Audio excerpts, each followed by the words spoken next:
waxaa magaalada Ceerigaabo laga dareemayaa u diyaar garowga iyo qabanqaabada caleemasaarka boqorka Nuux Cumar ee beeraha Warsangeli boqor Ibraahim Maxamed Xasan Gacma Yare oo ka dhici doonta 15 bisha magaalada Yube gudoomiyaha guddiga qabanqaabada caleemasaarka Axmed Yuusuf Maxamed oo hore u ahaan jiray xoghayaha degmada Ceerigaabo ayaa TV-ga caalamiga ah ee Somali Channel u sheegay in qabanqaabada caleemasaarka boqorka beeraha Nuux Cumar boqor Ibraahim Maxamed Xasan Gacma Yare ay meel fiican marayso isagoo sidoo kalena sheegay inuu cid kasta oo jecel inay ka qayb gasho caleemasaarka boqorka ay soo dhaweynayaan muddaduna ay tahay 15 bisha November aynu ku jirno.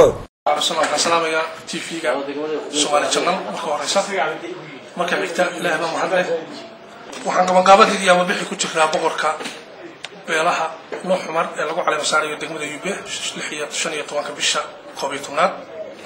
boqorkaas oo ilaahay uga rajaynay inuu noqdo kii dalka iyo dadka manfaca dhammaan dadweynaha reer Sanaag guud ahaan gaar ahaan degmada Ceerigaabo kasi gaar ahaan degmada Yube iyo jiilaalkeeda waxaan u leenahay ka soo qaybgal wanaagsan 15 bisha koobiyad oo ku beegan maalinta Sabtida dadkuna halka laga baxayo dhinac kasta waa laga iman doonaa xaflad ballaaran bay noqon doontaa boqorka cusub ee caleemasaarka wuxuu la wanaajinay inuu noqdo kii dalkiisa iyo dadkiisa iyo diintiisa manfaca kana soo baxa waajibaadkii loo doortay ee beeshiisu dooratay iyo ta guud ahaan gobolka laga rabo iyo tabeelaha Sanaag oo dhan ay ka sugayaan ilaa ay hadda dad badan baa tagay dad badanna way tagi doonaan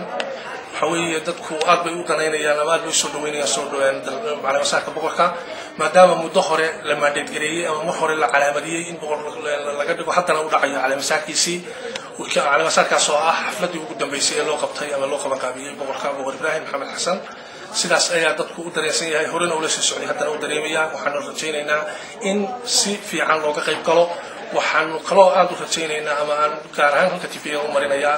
dadka Google Dhiga iyo si hagaajinta xafladda iyo qabanqaabadeeda inay u sii diyaar garoobaan dadka faraha badan ee ku soo qulqulaya xafladda ayna u sii diyaariyaan goobihii loogu talagalay martida iyo soo dhaweynta dadka ka soo qaybgalaya xafladda qabanqaabada boqorka. Yuusuf Cabdi Xasan Cadde TV-ga caalamiga Somali Channel magaalada Ceerigaabo.